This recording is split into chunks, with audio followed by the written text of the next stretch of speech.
Welcome everybody tonight. So we're going to go over something I thought I discovered first. The night before Grand Thumb posted on Instagram that he was able to do it. So here we are a day or so later, a little late to the party, but we're going to go ahead and do a video about Gen 5 and Gen 6 Glock compatibility and some interesting cross-generational things we're seeing here with some Glock handguns. So I'm fortunate enough to have two examples of Glock COA collaboration handguns with Aimpoint. So here I have a Generation 5 Glock Model 45 with the Aimpoint COA. This is actually an assembled gun. It's a Glock Model 19 slide on a Glock Model 45 frame. I purchased it as a Glock Model 19. I prefer the 45 in the later generations. I also have a Glock Model 43X with the Aimpoint COA. All of these are 9mm Glocks. I'm also fortunate enough to have here in front of us a Glock Generation 6 Model 45, an actual Model 45 Generation 6, and I have a Generation 3 Glock 19, a little bit older U.S. serial number prefix that we will get into. Something interesting we discovered with these systems. So first things first, we'll do just a brief safety check. I put empty magazines in the systems just for aesthetics to start it, but everything is clear. We'll take our magazines out of all the systems. And go ahead and make sure those are clear to show. So we'll set this Glock Model 19 off to the side, and we'll set the 43X there off to the side.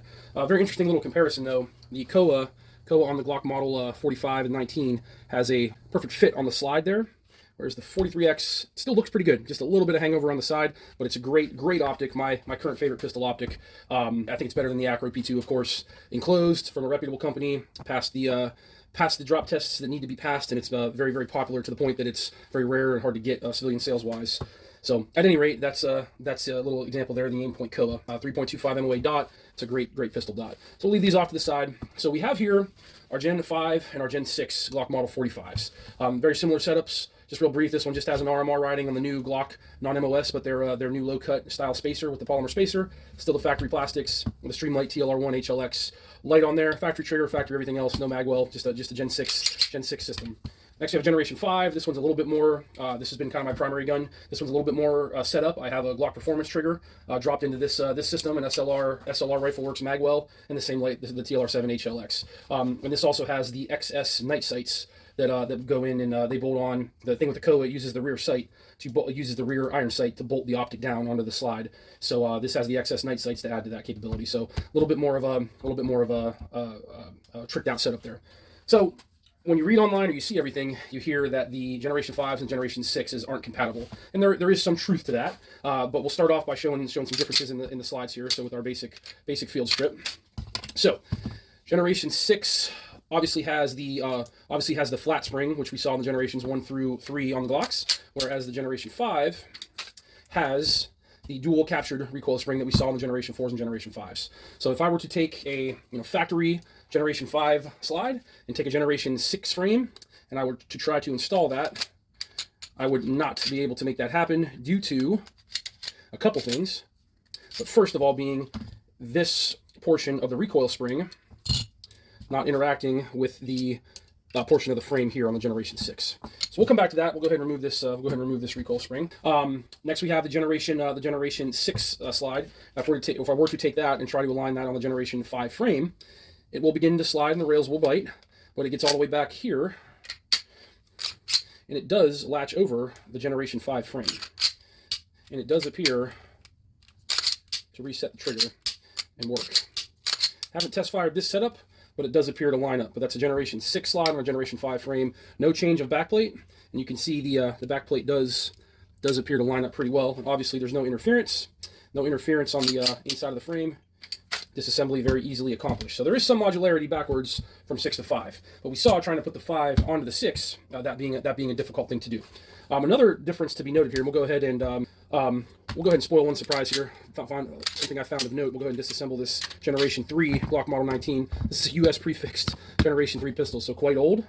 But if we look at the Generation 6 factory recoil spring, part number is 5593. And if we go ahead and take the spring out of this old Glock, a little bit different font, but part number 5593. So interesting, they simply took the Generation 3 recoil spring and reintroduced it in the Generation 6. They are identically looking parts dimensionally. So flip over there to show you. So on Generation 3, we do see that the front lug is quite a bit smaller, where on the Generation 6 it is more machined out and wider like the Generation 5. So just something of note when you talk about the Gen 3 slide. So with that, we went ahead and took our guide rod and spring out. We'll go ahead and compare the barrels on the 5 and 6. I don't have a micrometer available, and we're going to go ahead and this is going to be the Generation 5 on top and the 6 below. But with the naked eye, I'm not able to see any dimensional differences.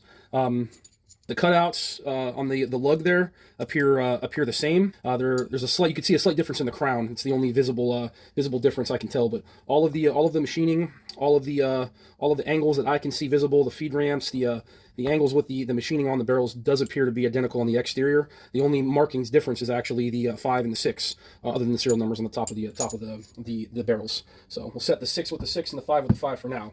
So exploring how to make a Gen 5 COA slide work on the Gen 6 frame, because I very much like the new contour and the feel of the Gen 6 frame. And albeit there's no Glock Performance trigger yet for it, the flat trigger is actually pretty cool, and the factory trigger is pretty nice.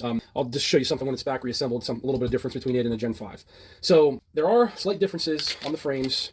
As if we can see, there is some different shape to the dimensions of the rear portions of that trigger group that interact or that are passed over by the rear slide plate cover of the slides. So that becomes a slight issue, and I'll demonstrate here when we go ahead and try to make this 5 work on the 6. So quite simply, we take the Generation 5 and we'll keep it a complete. It works interchangeably with the 6 barrel and the 5 barrel, but we'll take the Generation 5 barrel. And this simple adapter, the Gen 3 to Gen 4 recoil spring adapter, if we go ahead and take our Generation 4 slide to Generation 3 adapter, we go ahead and place it in, interfaces in the front of that Gen 5, and we take our recoil spring guide rod and we interface it, and it locks right in there. And now we have what can work on a Generation 6 frame for the most part with that Generation 6 style or 3 style recoil assembly. We'll go ahead and interface it on the frame, and it does seat on the firearm, no problem. However, you will notice the back plate, although it does clear the portions of the backplate interacts somewhat. So it's a little tight back here, and it looks like there could be some rubbing. So what we will do is go ahead and disassemble this, and we will go ahead and remove the Generation 5 slide cover plate. We will go ahead and take Generation 6 slide cover plate, take our Generation 6 slide cover plate, and we're going to install it on our Generation 5 rear of the slide, and it interfaces in just fine. We have to do a little manipulation to make sure it's centered and it clicks in, but it stays on and is taut to the slide. Take our Generation 6, interface it on the Generation 5.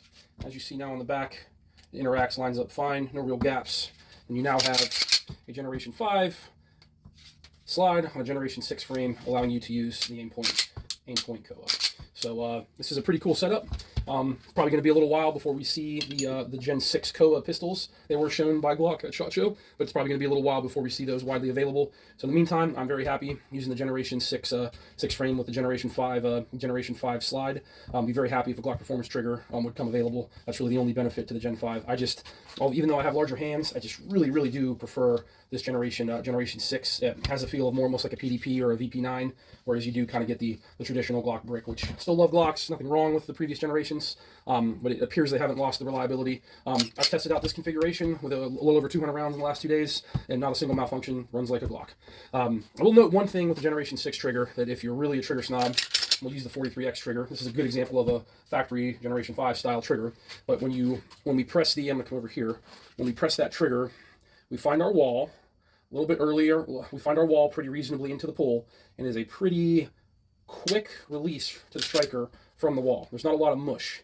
The trigger goes pretty crisply. With the Generation 6, you find the wall, and I think the flat trigger angle has something to do with that. When you find the wall, it's a little bit more travel to the click. So if you're really, went fast on me there, but if you're really slow and press, there's a little bit more travel. However, in modern combat shooting style, when you're doing fast reset style shooting, when you're coming and taking up that wall, it's a little more forgiving, where you can take up more of the wall with a little bit more pressure, and then it's a quick click. So I actually find it beneficial with the factory trigger. When you come off that fast reset, it's a pretty quick click from there. So just a little difference. We did experiment with taking the lowers apart. I'm not going to do that on camera tonight, but when you take the lowers apart, it does appear most of the parts are interchangeable as far as the breech block and the slide stop lever. However, there's really no reason to do that. If you are going to do some form of conversion, of course, Glock would never recommend that you do, but you want to keep the parts as factory as possible. So, albeit we're cross-generational here, the only thing we needed here was that small steel adapter, which allows us to use the Gen 6 recoil assembly in the Gen 5 upper. And then for now, it works pretty well. Using the tried and true Generation 3 recoil spring technology, it still works in this pretty modern setup. Thankful to have the two COAs, and pretty complementary setup, and it's a great optic for defensive shooting. So, but with that being said, that's a pretty cool setup, and I'll give you guys some more information on how it shoots down the road. But thank you for watching tonight.